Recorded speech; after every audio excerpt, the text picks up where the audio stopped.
maybe we should put it out front of my house. Yeah. I mean, it's in That did Alton it? right now, but in the middle of nowhere. I mean, it's on the. All right, we're gonna call the October 19th CIP meeting to order at 6:32 p.m. Scott, if you could give me a roll call, please. In attendance, we have Mark Haynes, Caroline Muller, Mike Little,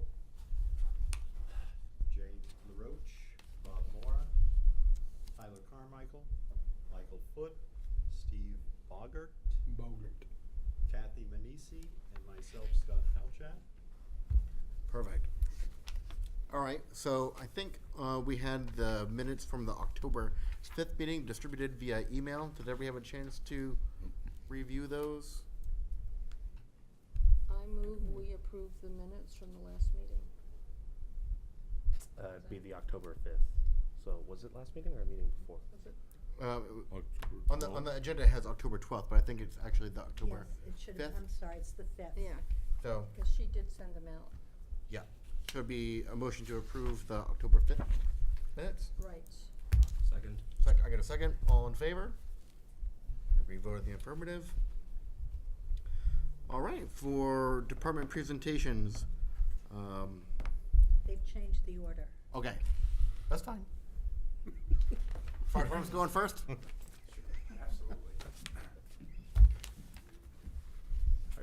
Thank you for having me tonight, everybody. My name is Tim Jubert. I'm the chief of the Laconia Fire Department. I know some of you, but I just wanted to introduce myself. My predecessor is now the city manager. Probably set a high bar for me, so I'll try to meet that or possibly exceed it. So I put a program together, just really going over some of the things that we've accomplished over the last couple of years with the CIP and some hopeful goals for future funding. So some projects that we have recently completed over the past 2 years was the replacement of a 2008 forestry truck, the replacement of a command vehicle, a Chevy Trailblazer that was taken out of service. We've updated some of our rescue tools with battery power tools, and we recently were able to replace a utility vehicle that was taken out of service due to mechanical failures. And as we go on, they'll show some pictures and answer some questions along the way. So some current projects that we have in progress right now through the CIP, we're replacing a 1991 fire engine, which is very, very old. We're in the process of replacing our oldest ambulance. We're replacing 48 expired bailed out firefighter escape systems, and the same thing, 48 complete sets of firefighter personal protective equipment or their gear. And here's the engine that we're in the process of replacing right now. We're waiting to sign a contract on a new engine. It's going to mirror our engine at the Weirs that's only a few years old. Everything's going to be set up the same, so as far as training and interoperability, it's going to be fantastic. And then we'll have a reserve engine that's newer and more reliable than what we have now. Replace our oldest ambulance. Currently there's an RFP out. We're reviewing proposals to see really what is the best option for the city as we move forward. Replace the expired bailout firefighter escape systems. That's what it kind of looks like. It's hooked up to a belt that's integrated into your gear. So if conditions really deteriorate and you have to get out, it's just throw a hook into the wall and you can go out. It's hands-free. We this year received partial funding for that. We've purchased 24 systems, and we have ordered them to be being placed in service. For the 48 sets of protective clothing, again, we received partial funding with the goal of receiving additional funding for the next 2 years, and that way everybody have a primary and a backup set of protective clothing that's complying with standards. So here's just some of the replacement vehicles that we received over the last couple of years. The new forestry truck is a 2022 Dodge 3500. The new utility vehicle, which is used for tools, hose after big incidents, is 2023 F3500. And then the new command vehicle is 2023 Chevy SUV. So as we move forward with our CIP, all the items that I have on my list today have been on the list before. It's just another year in reprioritizing it as we move forward. So the number one item on our CIP this year is the replacement of our boat. Our current boat is a 2004. I don't know if any of you are familiar with it, but it was purchased through donations, and it served us very, very, very well. But it's seen better days. Its reliability isn't what it used to be. The marina that we work with is really encouraging us to look at a replacement because parts are becoming rare, and it's spending more time out of service than in service, and we have this short window of when we need it. And if you think about operating a boat on the lake, it's usually during the worst conditions, right? So thunderstorms, rain at night. And so our goal is to try to purchase a new boat that is a little bit bigger, that has an enclosed space or an enclosed cab, so we can actually perform patient care. So right now, when we go out for a medical call in the middle of the night, let's say tonight for an example, it's going to be very challenging us to do any interventions. Pretty much we can just stabilize and bring back to shore. If we need to do something significant, it's very challenging being out in the elements, in the cold, if it's raining. So the proposed boat that we're hoping to get would have an enclosed climate control cab so we can provide those services. The lake gets busier and busier every year. This is my first year here in Laconia, and just driving through the weirs on a weekday even, I was really surprised how much boat traffic there is. And even on the weekends, it seems like bumper boats sometimes. It's a really busy place, and our calls for service continue to go up. Over the last 2 years, we've been averaging at least 25 responses to Lake Winnipesaukee and Paugus, and that may not seem like a lot, but if you look at the duration that the boat's in service, it really is. And just like anything in the Lakes region, the Weirs is really starting to grow and develop, and some of that growth and development is taking place on waterfront properties. If you think about property values in the city, they're some of the highest. When we deal with fires at those properties, we can really only access for 1 or 2 or possibly 3 sides. So having a boat that has firefighting capabilities is pretty significant. Right now, the boat that we have really has none. We have a small portable pump that sometimes works, but it'd be great if we could have a boat that had a fire pump in it with firefighting capabilities, not only for our land properties, but also if we have a boat fire right now, pretty much all we can do is hopefully tow it away from the marina before anything else catches on fire. So those are kind of the goals and the reasons why we want to replace this boat, and it's number one. The navigation isn't what, it's just not great. When we first purchased this boat, we had a lot of individuals on the department that were from Laconia, that spent a lot of time in the lake, that knew the lake, and that's just not the case anymore for our organization. And so to have those advanced navigation capabilities to help us get to the incident as soon as possible would just be a huge benefit for us.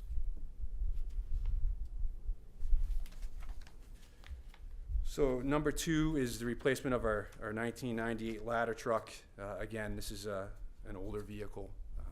It runs out of our Weirs station. It's in pretty tough shape as well. We've actually had to modify our use of it. It's really on an as-need basis. We used to respond with it on every fire call, but it just continues to have mechanical issues, and it's at the point where we actually may have to take it out of service. We do need a ladder truck in the Weirs. Again, we talked about the growth and development, and that's just continuing, not only there but throughout the city. And the replacement of this ladder truck will allow us to do that, plus provide a backup to the ladder at Central. Things are just getting bigger. If you look at some of the buildings that are going up in the Weirs in particular, they're not really getting any wider, but what are they getting? They're getting taller. So we need to be able to handle that challenge. Can we ask a couple questions? Yeah, absolutely. If a new ladder truck is purchased and we keep this ladder truck as a backup, would that backup ladder truck actually have a shelter that would fit it, since it wouldn't be at the central location no more? So the ladder truck that we have now, we actually have 2. We have one at Central, which is a tower truck. It's a 100-footer, has a big bucket. This is a 75-foot aerial device. We could just call it a straight ladder.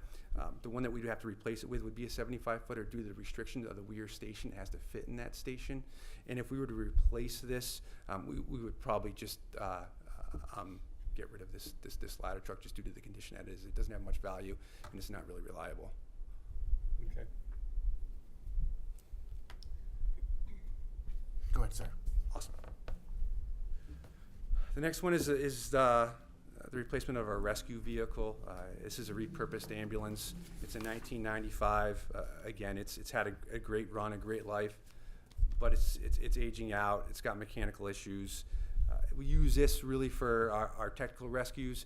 If we have a water rescue that's not necessarily on the lake with the big boat, we tow our smaller inflatable boat with it. We have ropes. We have all kinds of devices for technical rescue, and it's also used for a mass casualty incident. So, if there ever was something significant, all our active shooter equipment is on this as well.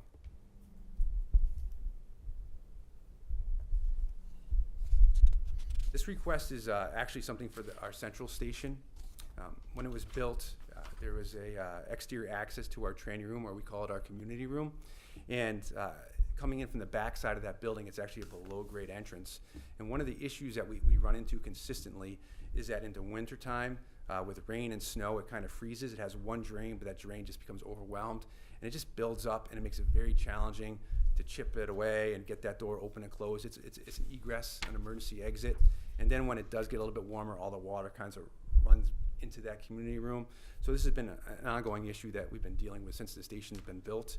And what we'd like to do is put a roof over it and close it, extend the sprinkler system, so it's a safe egress pathway, and just hopefully eliminate that issue. And then the continuation of the purchase of our escape systems. This would be year number 2 of this project. That would complete that project. We'd be in compliance with all our required codes. And then the last would be the second year of funding for the replacement of our personal protective clothing. Again, this is a 3-year project that we're hoping to accomplish. One of our biggest concerns right now in the fire service is cancer rates. And it's pretty challenging, so it's essential that each member of our organization has 2 sets. If they have a fire, they can take that set out of service, properly wash it, decontaminate, they'll have another set ready to put on. Each set cannot be more than 10 years old. That's the lifespan of our PPE. It's expired after that. So that is all I have for my presentation. I will be more than happy to answer any questions that you may have. And if I don't have those answers, I'll definitely get back to you with them. Yes. So, as far as your personal protective equipment, the fire suits, Yes. Is any of that, are you taking into consideration obviously the PFOA and the suits now has become a big issue? Is Yeah. that- So the is it- PFAS is definitely a big issue. The manufacturer that we use is a New Hampshire-based company, Globe. We're being told that it's not an issue with what we are using, but again, there's still a lot of investigation, a lot of research being done. I think, in my opinion, it's something that's going to probably come out in the next couple of years as a definitive answer. But right now, there's nothing really scientifically proven to say that's what it's causing. But it is on the radar, and it is a big hot topic in the fire service right now. It's not a reason that you're replacing, though. You're not taking that into consideration most with of this our purchase. most of our gear is, believe it or not, expired, and some people only have 1 set. So the NFPA sets a standard. If it's 10 years old, it's got to go out of service. It's no longer reliable. Sometimes it's a tough pill to swallow because something might not be used that much. But that's still the standard. So it's our responsibility as an organization to make sure that our personnel have the proper equipment that's compliant with standards. Thank you. Have you sought any grants for any of those? I'm sure you have, but I was just kind of... Sure, absolutely. I mean, we try to actively write grants as much as possible. We write what's called an Assistance to Firefighters grant every year. The 2 biggest challenges for those grants, well, the one biggest challenge is fire apparatus. It's just not very successful. Less than 5% get approved, and they don't do boats. That's not one of the items. So obviously, the 2 most expensive things that we're dealing with are very challenging. Last year, we received. I wrote my first AFG grant, and we received it. So we're replacing all of our technical rescue ropes and rigging and everything like that. So we are very active in the grants, and if there's something that we can write to try to help offset this, we definitely will. I see that it's 1.5 for the new ladder truck. Correct. And last year it was 900. Oh, boy, yes. If you were to order one, would would they lock in a price, or you still don't know what it would be at the time when they finish building it? I honestly can't Okay. give you a good answer the way that things are going right now, and the way that things are increasing. I just spoke to a dealer before I put this presentation together, and he said if you got approved within 6 months, you could build this for this amount. There's new EPA standards that are always going to affect making things more expensive. The materials, and due to a lack of labor, it just, we're experiencing it right now with our new engine purchase that we thought was going to be a little bit less, and the ambulance purchases are just mind-boggling. So it's become very challenging. My goal is I hope so. How many rescues do you do out on the islands? So we average, like I said, around 25 responses in Winnipesaukee and Paugus, and we also go to Winnisquam and other areas with our inflatable boat. If we get dispatched to an island, mostly it's for mutual aid that we go. We have a great system here with Guilford and Alton and Meredith, where usually if there is an incident, we will make it out to an island to assist. We're all getting busier, and it's becoming more and more challenging to meet every call. I would probably say on average, probably 7 or 8 of those calls are island-based calls. A lot of disabled boats, sick people. We go to the islands quite a bit for sick people to help out. Boat fires, smoke investigations, outside fires on the islands. It's a wide array of incidents that we go to. Drownings, you name it. Plane crashes.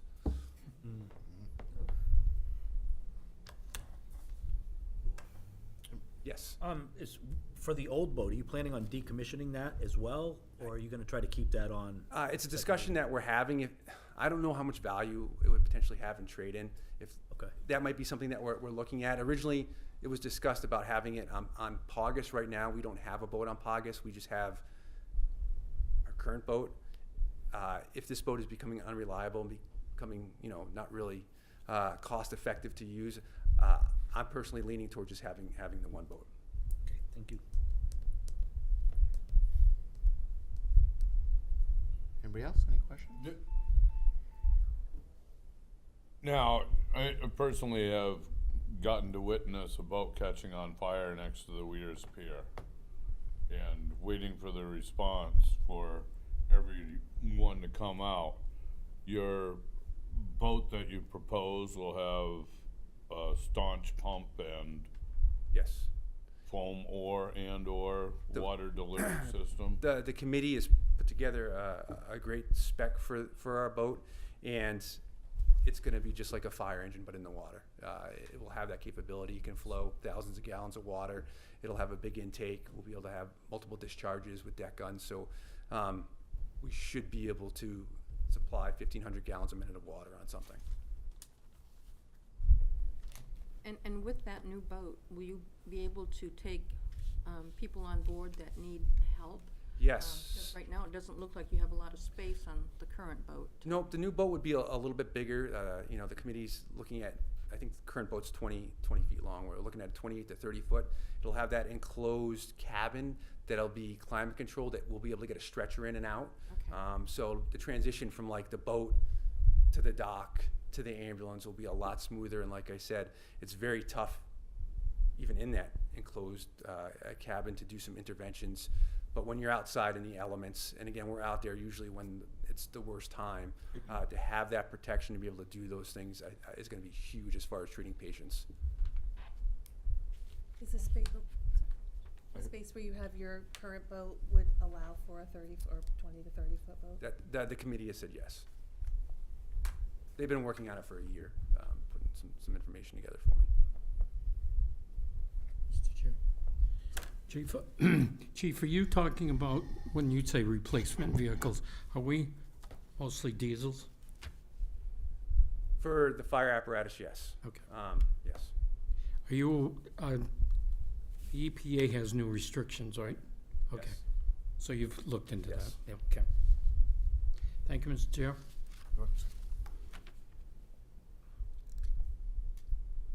Anybody else? Well, thank you very much, and if you do have questions, feel free to give me a call, and I'll be happy to answer them for you. Thank you very much. Thank you, Chief.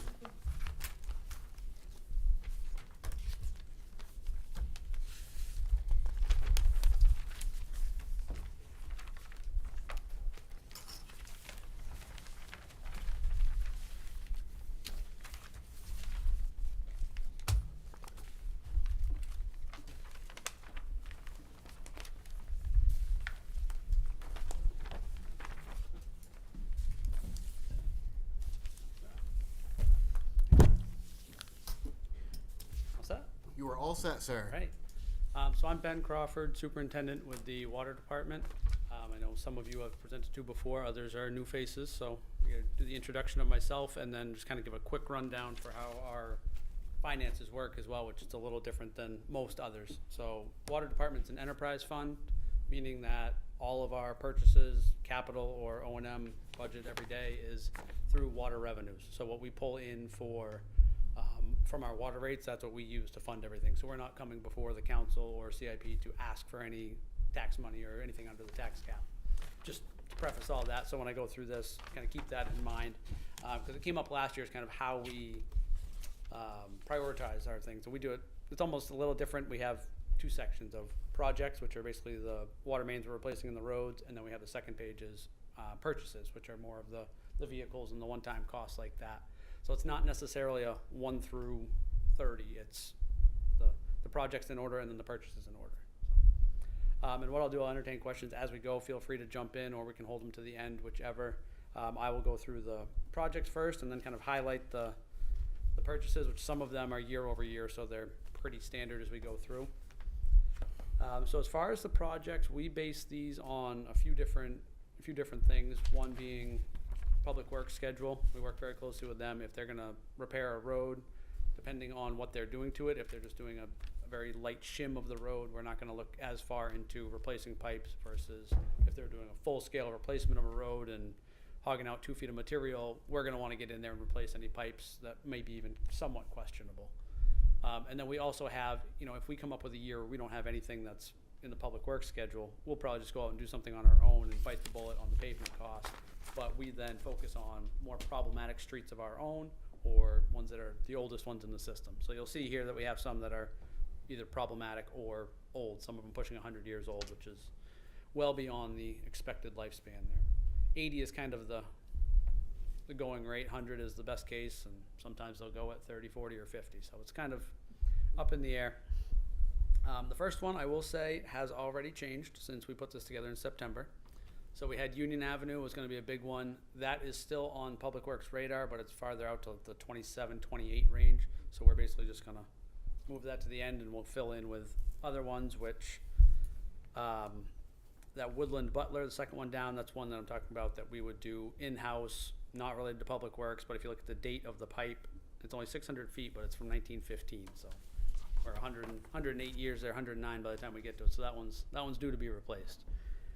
But then as we come down, number 3 and also number 6 are Weirs Boulevard, which we kind of are looking at this in 4 phases, if you will. We did 1,900 feet this spring out on the boulevard in that section that most of you probably saw was ripped up this spring. So we did water pipe in that area. Next spring, we're looking at another 800 or so feet from where we ended up towards Lilikalani's. And then we'll do 2 more sections, one from there to the Nazwa and then Nazwa to the roundabout. So we're kind of breaking it out in there. I just wanted to point out on those that if you look to the far right, funding is usually under CR or current revenues. Those 2 are under reserve. Reason being is they're not really in our budget right now, as far as we don't have $600,000, $700,000 just throw at them. We do have it in capital reserve, so we're looking at taking it out of still our own savings accounts, but taking it from there rather than handcuffing ourselves completely in that year. Another thing that we do too is if it's a large project like that, we'll sub it out. So somebody else will be doing that work. We'll have one person on site to inspect and assist, but then we'll have another project going with our guys. So we keep everybody busy in our own department. Fair Street, Stark Street, very similar to Woodland and Butler. They're just getting older. Fair Street's not quite as old, but we have an intersection in there that's been problematic. So Fair at Water. Messer Street, again, is pushing 100 years, or will be over 100 years at that point. Morningside is it's a smaller iron main right now, which I don't know if anybody's heard the lead and copper regulations. They're really cracking down on lead pipes, which we don't have any documented lead pipes in the system. We've come across a few connections, but we don't have any major lead line worries. But they are treating iron services and iron mains as potential iron because they could have been connected to iron at one point. So Morningside Drive is, I believe, our only long section of iron that we need to get rid of. So that's why that one bumps up, even though hasn't been an issue and it's not terribly old. And then the next three, Veterans Ave, Pine Street, and Opeechee, are again just ones that have been kind of hanging out there. Being that they're 5 years out, things will probably change by then, but we always put those in placeholders. Any questions on the project before I go to purchases? Would you say, so this is the order of pretty much your priority as Yes. it is? Yeah, So okay. Weirs Boulevard would take precedent, where Union Ave's kind of coming off the list right now. Weirs Boulevard would move up, because if you look at the cost of it too, it's roughly the same, you're between 250 and 350. Right. So that's where that funding would go to. Perfect. Even if we move that up, maybe we put two sections together and do phase 2 and 3 together.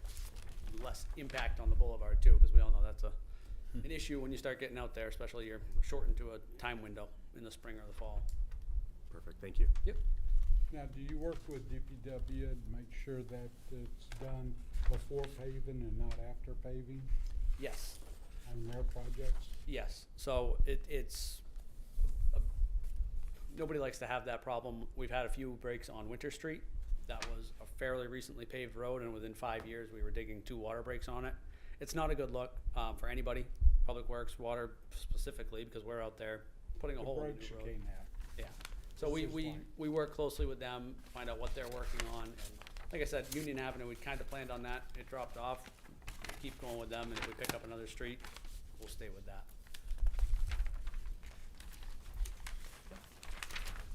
All right, so purchases, the first,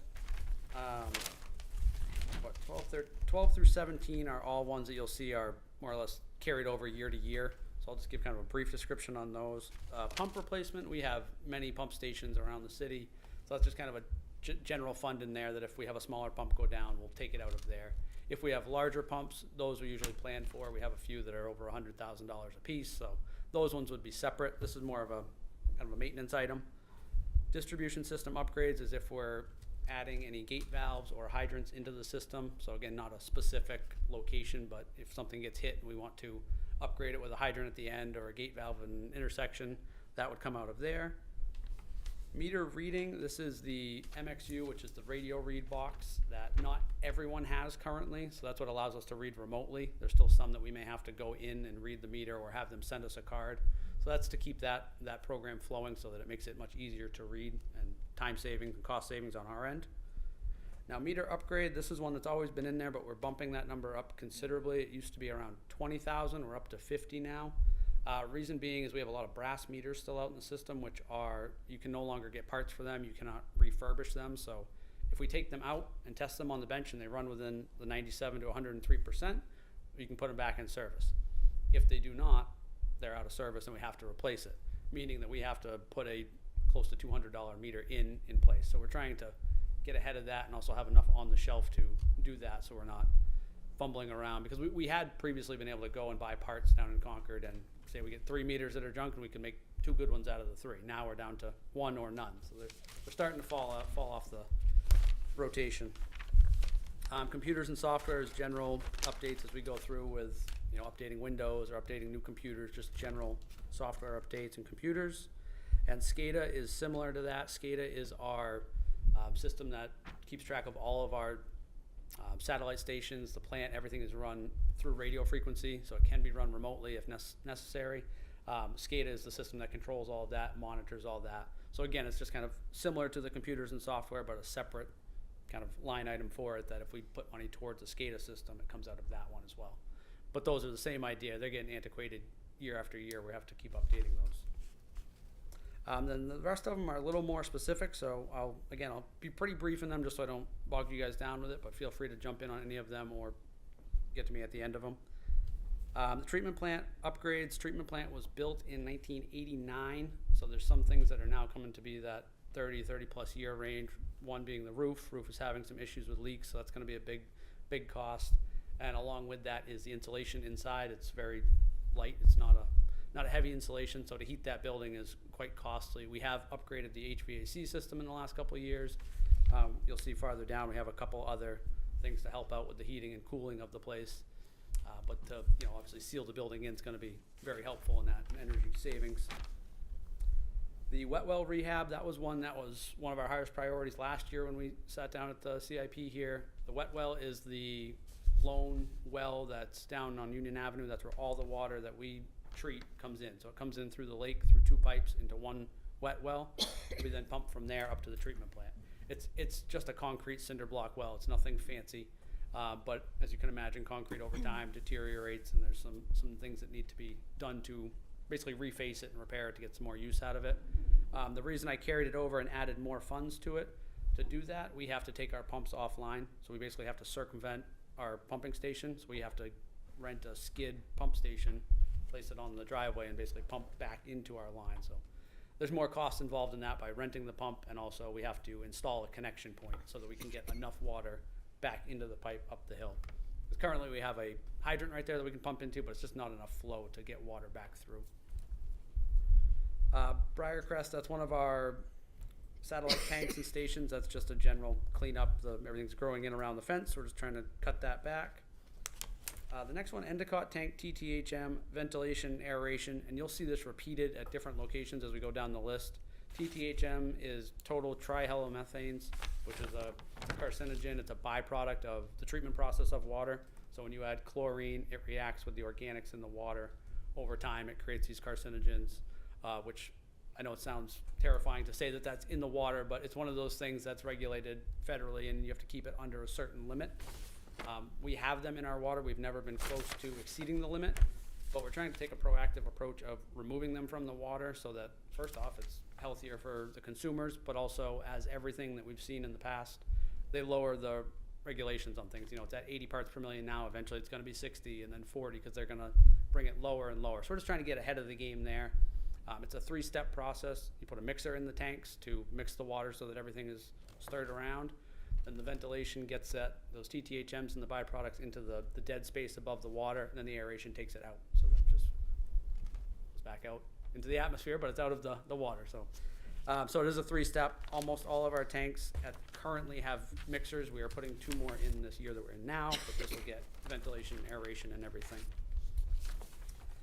I'll skip down to the excavator, which is 26. We have a 2008 excavator, so we do a lot of our own main replacements, any water main breaks, hydrants, service lines, things like that. We do in-house, so by that time, that excavator will be close to 20 years old, and it'll be ready for a replacement. It's been a great machine, similar as Tim was mentioning. We have a lot of these things that go for a long time. They've certainly paid their dues, and it's just time for them to go because the repair costs and maintenance costs are getting up to a couple $1,000s a year. It just starts eating away at the budget that you don't want to plan for maintenance. You want to get a new one and get some time out of it. And as we've done with every other vehicle and equipment, we would buy it outright. We have not leased anything, so we would purchase it, and the old one would go back as a trade-in for whatever you would get back. Wouldn't be much, but the old one would go back. Finished and raw water meters, that's just as it sounds. So we have finished water leaving the tank or the plant, raw water going in. It's just a new meter on either side so that we would know better what's going in, what's coming out, to keep track of water loss numbers if we lose anything in treatment process. We've got a couple of trucks down here which are pretty self-explanatory. So 28 is a service truck with a plow, 33 is a smaller dump truck, and 34 is a larger dump truck. Oh, sorry, I'm looking off a different sheet, so I may be jumping your sheet. Those are just standard. We have one that's a service truck that's got a plow for the winter time. We've got a smaller dump truck that's good for the one-day jobs, and then one of our larger dump trucks is set to be decommissioned in the next 5 years or so, and the reason it's up to 150,000 is we're going to a larger truck. We've been finding that we are filling our trucks too quickly, so it's the amount of time that they're traveling back and forth is really eating it up, which we've subbed out to Busby or Park Construction. We've used some of their larger trucks in the past when we have areas that we know we're going to be offloading a lot of dirt. So we're going to get one in-house that's of that larger capacity. Mixers, ventilation. And then down towards the bottom, there's a couple more that I'd mentioned, so 36 and 37. So replace the treatment plant heat units, those are the actual, we've replaced the boiler itself. So that's complete, that was done in the past 2 years, that was a process, but we got that done. These units are the blowers that are up top that are actually gonna be blowing the air down onto the floor. They were quoted around 40,000 to add on, we didn't have that in the budget at the time, so we're kind of spreading that out to the next couple of years.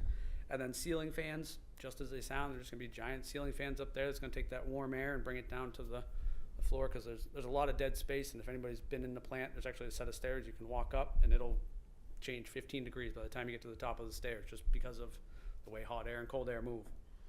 And then the last one down there, the second to last one is the raw water pump replacement, which similarly, as I mentioned before, we have our pump replacement item, but that's one that we know is gonna be needing to be replaced, and it will be more expensive, so we threw that in there. And the last one is our, as we call it, the bus. It was a 1986 bread van that we've repurposed for many years, and it's done us well, but I think we'll be looking for a new service van at some point, and that's the one that goes out on all of our jobs. It's got generators, tools, just general use in there. I spoke kind of fast through a lot of that, but feel free to, any questions, I'll do the best to answer them, and like Tim had mentioned too, if I have anything that I can answer later on, I will get back to you.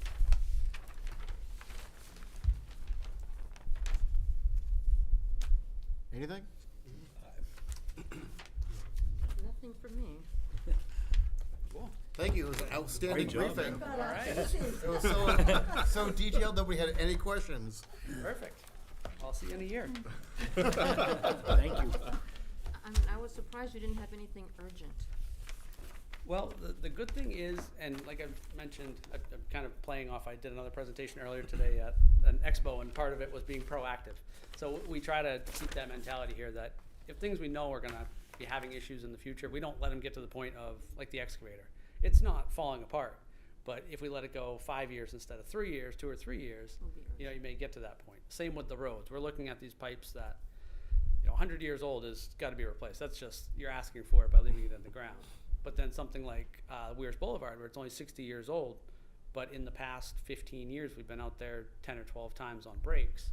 It's kind of one of those, you got to bump that one to the front, and you also got to pick 2 of the high-profile ones. I mean, Weirs Boulevard, you have something break out there, they're going to see you. I mean, we had one on Driftwood off of Old North Main this spring. You guys, unless you live out there, you probably had no idea that we were even out there. But it was the same size break. It just where it happens. You want to make sure you're taking care of the ones that are creating the issues too, and how many people are served off of that. If I may. Yeah. With the advent of the state property, the possibilities of it eventually one day getting sold and developed, are those on y'all's radar as far as water and what it's gonna take? Is there like tanks gonna be needed or anything like that? Is that in y'all's radar? Yeah, so absolutely it is. And for those of you that don't know, we have a board of water commissioners that act similar to a council would to the rest of the departments. We meet twice a month, and we've gone over this a number of times. And the water department stand has basically always been, if there's new development, it's on the developer to fund it and get that in place. But because it's almost its own village up there and the elevation change, they will need a pump station, a pumping main, so a main line going up to a new tank. Those 2 tanks up there they've been not decommissioned, they've been used for irrigation use up there, but they're not currently able to support the water that would be needed. So they would either need a serious rehabilitation or tear down and rebuild of a new tank up there, which would be my guess. They'd probably take the 2 older ones, combine into one new one. But what we have done, we went out there and we did a flow test on the hydrants in the neighborhood so that we could show that we isolated Elm Street and we isolated Old North Main, so where the 2 would come together, we shut valves off. So we showed that we could get X number of gallons through Elm Street, and we had enough to suffice what it would take to pump a tank. And then we switched it over. We had it coming from Old North Main. We had the same thing. We didn't have any major deficits in water there. So we have the water available, and also our plant is rated for 6 million gallons a day if it were to run 24/7. We're averaging about 1.5 a day through the year now. So we have plenty of capacity there. It would just be changing hours and staffing. So other than the infrastructure that would be needed up there, everything else is set to make that happen, and y'all already pretty much know what's gonna be needed up there, so Yep. when they pull the trigger, it's not gonna, oh, we need to figure something out. Nope, there's one section, so if you look at, again, where Elm Street comes up, Elm Street is and I may be getting a little too technical, but Elm Street is a 12-inch water main that comes up. Old North Main is a 10-inch, and then it goes to a 12-inch, and then back to a 10-inch. So they would have before my time, they would need a 12-inch main going to the tank, because that's what we use for pumping mains, 12 inches a minimum. So there may need to be a small off-site replacement from where Old North Main meets Parade Road to Anthony Drive out that way. That's a 10-inch pipe right there. That may need to be upsized to 12, so that you would have a full 12-inch run. That's the only off-site thing that we would be looking at. And that would be a discussion with the developer of who would cover that. Thank you. Yep. Thank you. Yeah, thank you. Welcome. Sorry. Yeah. I think I heard you say that not all houses have the replacement meters that can be read from the street. Is there is there not enough money? What was the reason that not all the houses have been? So there's a few different reasons. One of the major reasons is seasonal. Some of them are still seasonal houses, a lot of them in the weirs. I mean, there's only 20 or 30 that we still have. Well, let me back up. There's 15 or 20 that we actually go and pull the meters. There's other ones that they'll have their plumber pull them and bring them in. So they haven't had really a need to be on a yearly read, because they're putting them in May and pulling them out in October. So they'll basically, we give them a meter in May at whatever reading it is. They give it back to us in October. We send them a bill. They don't get a quarterly one. They get a yearly. Here's your one-time bill. Whereas year-round homes, they get a quarterly bill, quarterly reading. And then there are some year-round ones that they just, the way the plumbing is, they have not upgraded their plumbing to something that could be changed. So we may have an old meter in there that's not able to connect to a radio device. And the way it's written in our tariff and everything is the plumbing inside is 100% homeowner's responsibility. So if they're not willing to bite the bullet and replace their plumbing, then it's still on an old meter. The thing that usually changes that is when one of those old iron fittings or brass fittings lets loose and they're forced to replumb it. So there's some people that are proactive and take care of it, and then there's others that, whether they don't care, don't know, don't want to even look at it. But it's a small percentage. Thank you.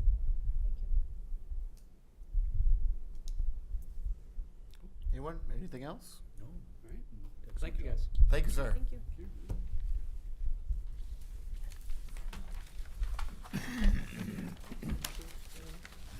Oh,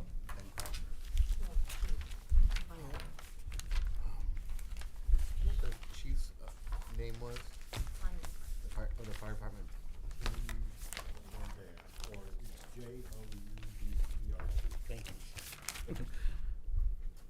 What's his first name? Tim? Thank you. So, the police department asked to change the schedule since they were unable to make it tonight due to some issues. I don't know, Kathy, you want to discuss options for that? Yeah, we talked about, the police chief had vacation scheduled, and, Captain Brayton, am I saying his name correctly, was gonna be filling in and doing it, and had actually worked with me through the process. He had a family emergency that took him out of state, and he won't be back until next week. So that was the reason for their request. One of the things that, Rob and I actually have discussed this a little bit already, but next week is the public input meeting. And I was, one of the things that we had discussed was, instead of the public input meeting starting at 6:30, renotice that to start at 7 and let the police department come in. Chief Canfield will be back by then, so they could come in and do their presentation from 6:30 to 7 and then begin the public input session. And that will keep us on track for that December 5th deadline to get the CIP to the planning board, so they in turn can get it to the city council.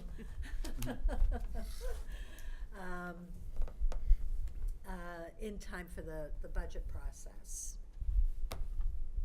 I'm totally okay with that, yeah. Is everybody all right with that? I'm fine. I make a motion, we do what she said. And I'll second that. All right, we have a motion and a second. All in favor? Right? All right. I love a plan. I like the way he said that. Perfect, easy peasy. He's had practice. Is there any other business, Kathy, that we need to discuss tonight? I don't think that there is. Nope, I have nothing else. Let me just. No, Oh, actually, I have one thing. You have one thing. The scoring sheets. Are you gonna send out Excel sheets for that so we can do them digitally? I certainly will. Please. Yeah, that's how we did it. Kind of makes it a little bit easier, Yeah. just, Oh, yes. Rather than have one person try and yep, score them all and bring them back in and read people's writing. Difficult. Oh, you could do that, Mike.